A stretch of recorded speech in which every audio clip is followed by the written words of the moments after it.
आपको विश्वास नहीं होगा अगर मैं आपसे कहूं कि आप सिर्फ 500 रुपये महीने लगाकर 1 करोड़ रुपए कमा सकते हैं, और 1000 रुपये लगाकर 2 करोड़ रुपए, 2000 रुपये लगाकर लगभग 4.5 करोड़ रुपए कमा सकते हैं। पर हाँ, आज मैं आपको इस वीडियो में विथ प्रूफ दिखाऊंगा। तो साथियों, जैसा कि आप जानते हो कि एचडीएफसी बैंक बैंकिंग सेक्टर में एक बड़ा नाम है, वैसे ही एचडीएफसी म्यूचुअल फंड भी म्यूचुअल फंड इंडस्ट्री में एक बहुत बड़ा नाम है। एचडीएफसी म्यूचुअल फंड लगभग 7.5 लाख करोड़ के एसेट्स मैनेज करता है। इस वीडियो में हम आपको एचडीएफसी म्यूचुअल फंड की एक ऐसी स्कीम के बारे में बताएंगे जिसमें अगर आप सिर्फ 500 रुपये या 1000 रुपये या 2000 रुपये महीने इन्वेस्टमेंट करते हैं तो आप एक बेहतरीन रिटर्न्स अचीव कर सकते हैं और अपने फाइनेंशियल गोल्स को भी अचीव कर सकते हैं। नमस्कार साथियों, आप देख रहे हैं ऑनलाइन अर्निंग यूट्यूब चैनल, और आज हम बात करने वाले हैं एचडीएफसी के एक शानदार म्यूचुअल फंड स्कीम के बारे में।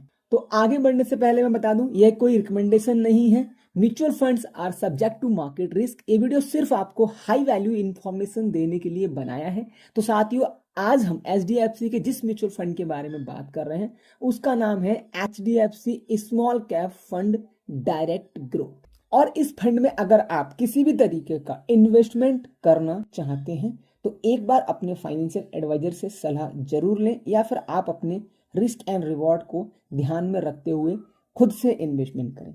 पर साथियों, इस फंड का इस समय का जो एनएवी प्राइस है वो लगभग 151.67 रुपीज के आसपास चल रहा है। अगर मैं बात करूं म्यूचुअल फंड के फंड साइज की तो 33,504 करोड़ रुपए का इस फंड का फंड साइज है। साथियों, अगर मैं बात करूं इस फंड के रिटर्न्स की तो एक साल के अंदर इस फंड ने लगभग 25% के रिटर्न दिए हुए हैं। अगर 3 साल में देखें तो लगभग 23% के रिटर्न यहाँ पे ईयरली आए हुए हैं। 5 सालों के अंदर 29.80 लगभग 30% के रिटर्न दिए हुए हैं। और अगर मैं बात करूं इस म्यूचुअल फंड की पूरी लाइफ में अब तक, तो इसने 20.91 लगभग की 21% के मंथली बेसिस पे रिटर्न दिए हुए हैं जब से एचडीएफसी स्मॉल कैप फंड आया है। अगर हम इस फंड की करंट होल्डिंग्स की बात करें तो first source solution limited, E clear service limited, bank of Baroda जैसी बड़ी कंपनीज में इनके इन्वेस्टमेंट हैं, कह सकते हैं होल्डिंग्स हैं। सेक्टर्स डिस्ट्रीब्यूशन की बात करें तो इन्होंने आईटी सर्विस में, ऑटो पार्ट्स में, लॉजिस्टिक में, कंस्ट्रक्शंस में, बहुत सारी जगह पे अच्छी जगहों पे पैसे को इन्वेस्टमेंट किया हुआ है या फिर पैसे को लगाया हुआ है। इस फंड की कुछ जरूरी चीजों को भी हम जान लेते हैं जो बहुत जरूरी है। अगर हम एक्सपेंस रेशियो की बात करें तो इसका जो एक्सपेंस रेशियो है वो 0.68%, मतलब कि 1% से भी बहुत कम है। ये हमको फंड मैनेजर्स के लिए एज अ खर्चे के तौर पे हमको ये देना होता है।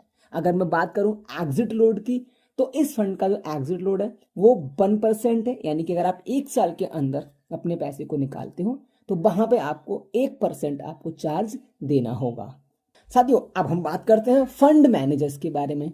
तो यहाँ पे चिराग सर हैं जो इस फंड को मैनेज कर रहे हैं। इनके पास लगभग 16 साल का एक्सपीरियंस है और आप देख सकते हैं 6 म्यूचुअल फंड्स में इनके द्वारा होल्डिंग की जा रही है। इनके द्वारा 6 म्यूचुअल फंड्स को मैनेज किया जा रहा है।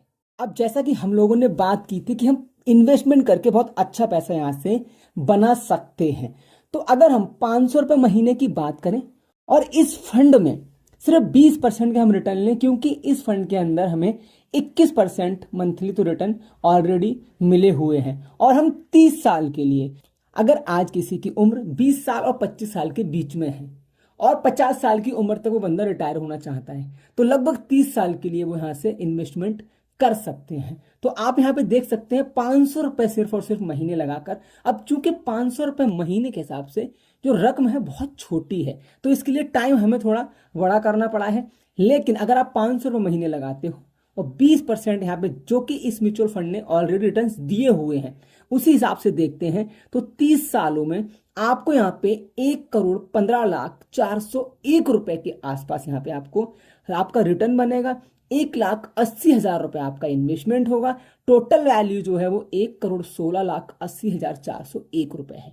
लेकिन अभी मैं आपको एक ऐसी चीज भी बताऊंगा जिससे कि अगर आपका टाइम थोड़ा कम हो जाए या फिर ये जो इंटरेस्ट रेट है ये हमेशा एक जैसा नहीं आएगा, तो उस चीज को आप कवर करने के लिए आप क्या कर सकते हैं वो मैं भी आपको बताऊंगा। लेकिन मैंने बात की थी 500 रुपए से 1 करोड़ का। अब मैं बात करता हूं आपसे कि अगर हम 1,000 रुपए महीने लगाते हैं तब, तो अब आप देख सकते हैं 1,000 रुपए महीने के हिसाब से यहां पे लगभग लगभग 20% के हिसाब से हमारे 30 साल का 2,30,00,000 रुपए के आसपास बन रहा है। टोटल जो हमारा है वो 2,33,60,000 है, क्योंकि इसमें 3,60,000 का आपका इन्वेस्टमेंट हुआ है। अगर अब हम बात करें 2,000 रुपए महीने की, तो 2,000 रुपए महीने से 20% से हमने इंटरेस्ट रेट रखा है, 30 साल के लिए रखा है, तो लगभग यहाँ पे 4,60,00,000 का आपको रिटर्न मिलेगा। 7,20,000 आपका इन्वेस्टमेंट है, तो आपको लगभग 4,67,21,000 रुपए के आसपास मिलेंगे।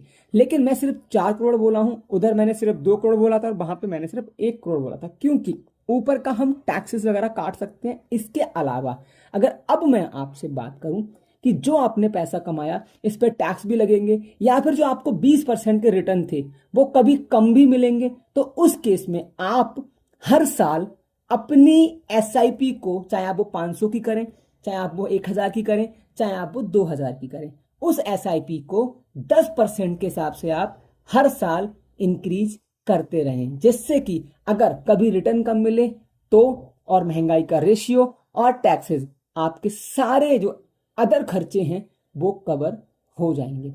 तो आई थिंक आपको वीडियो अच्छा लगा होगा, जानकारी समझ में आई होगी। कोई क्वेश्चन हो तो कमेंट करें, सपोर्ट करें, वीडियो को लाइक करें, चैनल को सब्सक्राइब करें। Thanks for watching. धन्यवाद।